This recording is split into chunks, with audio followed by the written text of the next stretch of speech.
تو اب میں بلا تاخیر عظمت گروپ کے صدر جناب طاہر جمال صاحب سے درخواست کروں گا کہ چند لفظوں میں عظمت گروپ اور اس کے مقاصد پر روشنی ڈالیں۔ الحمدللہ رب العالمین والصلاة والسلام علی رسول الکریم وعلی آلہ وصحبہ اجمعین۔ محترم اساتذہ کرام، اللہ کا شکر ادا کریں ہم سب کہ اللہ تعالیٰ نے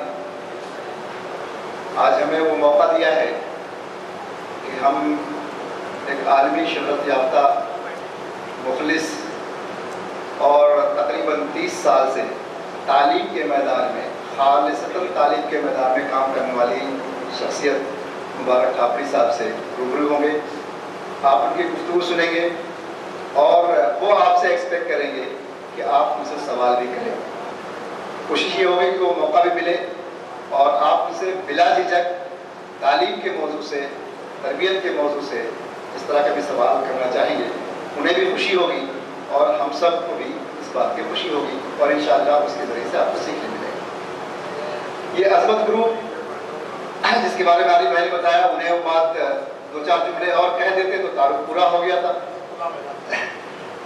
لیکن یہ عظمت گروپ ان خیالوں کے تحت وجود میں آیا ہے کہ تعلیم، عصری تعلیم کے میدان میں ایک سنجیدہ کوشش کی ضرورت ضلع اعظم گڑھ اور جونپور اور اطراف میں ہے۔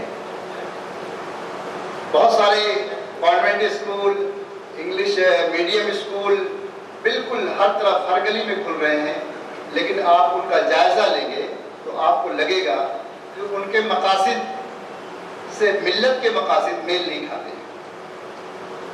کہیں کسی کے شہرت کا مقصد ہے، کہیں کسی کے دولت کا مقصد ہے، کہیں کسی پاور کا مقصد ہے، سماج میں پاور کا، لیکن جو مقصد تعلیم کا، ملت کو جس کی ضرورت ہے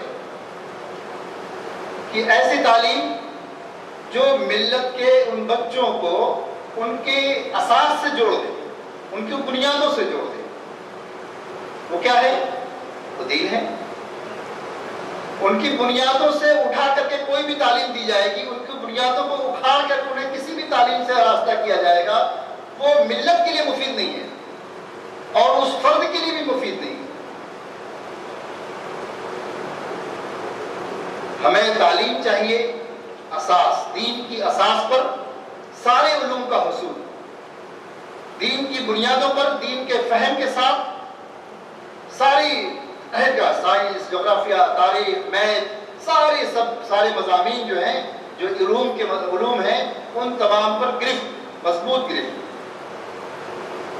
اور یہ وہی لوگ کر سکتے ہیں جن کا دل مسلمان ہو، جن کا دماغ مسلمان ہو، اور جو اس نہایت سے کوشش کرے کہ میری کوششوں کا پھل مجھے اللہ سے چاہیے۔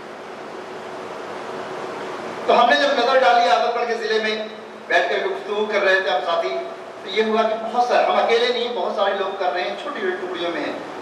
اور جب ان سے گفتگو ہوئی، ملاقاتیں ہوئی، باتیں ہوئیں، تو یہ احساس ہوا کہ اگر ہم سب مل کر کے کچھ پروگرام بنائیں، منصوبہ بندی کریں، ایک دوسرے کا تعاون کریں، تو ہم ایک بڑا کام کر سکتے ہیں۔ چھوٹی چھوٹی کوششوں سے بڑی تبدیلی لا سکتے ہیں۔ اور اس خواہش کے تحت، اس مقصد کے تحت یہ عظمت گروپ آپریشن وجود میں آیا۔ اور الحمدللہ اس کے تحت جو اسکول ہیں، جس کا ابھی عارف بھائی نے بتایا کہ فلاں اسکول ہیں، ان تمام کے لوگ اپنا سرمایہ، اپنی صلاحیتیں لگا کر کے اس میدان میں موجود ہیں، کوشش کر رہے ہیں۔ چھوٹی کوششیں ہیں، چھوٹی ہیں، لیکن کوششیں ہیں، سب لوگ جانتے ہیں، آپ لوگ تمام اسکولوں سے وابستہ رہے، تو وہ جو ہے اس کوششوں کو بارآور بنانا ہے، ان کوششوں کو ثمر آور بنانا ہے، مستقبل میں یہ اس ہمارے سماج، سوسائٹی اور ملت کے لیے مفید بنانا ہے۔ یہ عظمت گروپ آپ کی کوشش کا یہ مقصد ہے اور ہم سب اس کے لیے مل کے کوشش کر رہے ہیں۔ اس میں جہاں انتظامیہ کا کنٹریبیوشن ہے، آپ اساتذہ کا بہت بڑا رول ہے، بہت بڑا رول ہے، اہم رول ہے، اور اسی اہمیت کے پیش نظر آج آپ تمام کو اکٹھا یہاں کیا گیا ہے۔ مبارک صاحب آپ سے روبرو ہوں گے تاکہ وہ جو نہج ہے کس نہج سے تعلیم ہو، کس طرح سے تعلیم دی جائے، اس کے لیے فکر کیا چاہیے، جذبہ کیا چاہیے، علم کیا چاہیے، وہ انشاءاللہ پاک سے رکھیں گے۔ اللہ تعالیٰ ہم سب کو اسے استفادے کی توفیق عطا فرمائے۔ وآخر دعوانا الحمدللہ رب العالمین۔